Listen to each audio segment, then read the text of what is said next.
Day 3 Bangalore to Hyderabad. രാവിലെ തന്നെ ബാംഗ്ലൂർ പട്ടി കടിച്ചേനെ. രാവിലെ നേരത്തെ പോകേണ്ടതുകൊണ്ട് തലേന്ന് നൈറ്റേ ഫുൾ പാക്കിങ് കാര്യങ്ങളൊക്കെ ചെയ്തു വെച്ചിട്ടുണ്ടായിരുന്നു.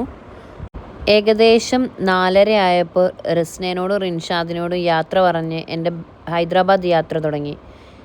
ഉറങ്ങിക്കിടക്കുന്ന പട്ടികളൊക്കെ വിളിച്ചുണർത്തിയിട്ടാണ് ഞാൻ പോകുന്നത്. എന്തോ ഭാഗ്യത്തിന് കടിച്ചില്ല. എക്സോസ്റ്റിൻ്റെ സൗണ്ട് കേട്ട് എല്ലാം എൻ്റെ കൂടെ 1 കിലോമീറ്ററോളം വന്നു. അങ്ങനെ ഫ്യൂവൽ അടിക്കാൻ ഒരു പമ്പ് കയറിയപ്പോൾ ഒരു കഫേയിൽ കയറിയതാണ്. ഞാൻ അവിടുന്ന് ഒരു ക്യാപ്പിച്ചിനോയും പിന്നെ ഒരു ബിസ്ക്കറ്റുമാണ് ഓർഡർ ചെയ്തത്.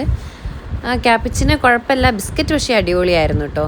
ബില്ല് വന്നപ്പോൾ രണ്ടും കൂടെ 250. എന്താ കുടിച്ചതെന്നുള്ളത് എനിക്കറിയില്ല.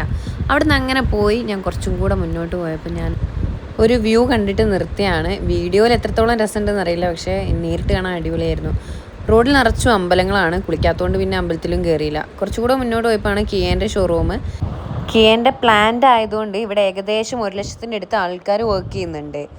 പിന്നെ അവിടുന്ന് ഞാൻ മെല്ലെ നേരെ പോയി. ഒറ്റയ്ക്കായതുകൊണ്ട് ഇങ്ങനെ പാട്ടൊക്കെ പാടി ഒരു രസത്തിൽ പോവുമായിരുന്നു. NHൻ്റെ സെൻറ്ററിൽ ഫുള്ള് മറ്റേ ബോഗെയിൻ ഫ്ലവേഴ്സ് ആയിരുന്നു. ഞാൻ കുറേ പറിച്ച് വണ്ടിയിലിട്ടു. വിശപ്പിൻ്റെ അസുഖം ഉണ്ടായതുകൊണ്ട് അടുത്ത ചായയും ബിസ്ക്കറ്റും കഴിക്കാൻ പോയി. പിന്നെ അവിടുന്ന് മെല്ലെ പാക്ക് ചെയ്തിട്ട് മുന്നോട്ട് പോയി. പിന്നെ ഞാൻ അടുത്ത ഫുഡ് സ്പോട്ടിൽ കയറി. അവിടുന്ന് അടിപൊളി ജ്യൂസായിരുന്നു. പിന്നെ എനിക്ക് മനസ്സിലായി ഒന്നും കഴിച്ചിട്ട് കാര്യമില്ലാന്ന്.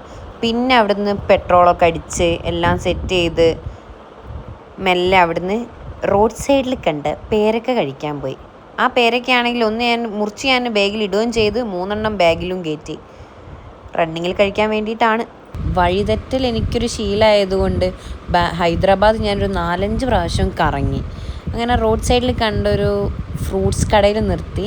ഇവരാണെങ്കിൽ ഭയങ്കര കെയറിങ്, എന്നോട് എമൗണ്ട് ഒന്നും വാങ്ങിയില്ല. കേരള റൈഡേഴ്സിനെ ഭയങ്കര ഇഷ്ടമാണെന്നൊക്കെ പറഞ്ഞ് അവിടുന്ന് പിന്നെ എനിക്ക് ഫുള്ള് വഴിതെറ്റലായിരുന്നു. സിറ്റിയിലൊക്കെ ഫുള്ള് വഴിതെറ്റി.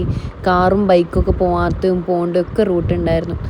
ഞാനാണെങ്കിൽ നേരെ കാറ് മാത്രം പോകേണ്ടടുത്ത് ബൈക്കും കൊണ്ടുപോയി. പക്ഷെ മെയിനായിട്ട് പറയാനുള്ളത് വെച്ചാൽ ഹൈദരാബാദിലെ ആൾക്കാർ, ഞാൻ അവിടെ നിന്നിട്ട് വട്ടം തിരിഞ്ഞ് കളിക്കുമ്പോൾ അവരെൻ്റെ അടുത്ത് വന്ന് എനിക്ക് മാപ്പ് ക്ലിയർ ചെയ്ത് കാര്യങ്ങൾ വ്യക്തമായിട്ട് പറഞ്ഞു തന്ന്. അങ്ങനെ ഞാൻ എൻ്റെ ഹൈദരാബാദ് ഡെസ്റ്റിനേഷനിലെത്തി. ഇനി നാളെ ഹൈദരാബാദ് ടു നാഗ്പൂർ.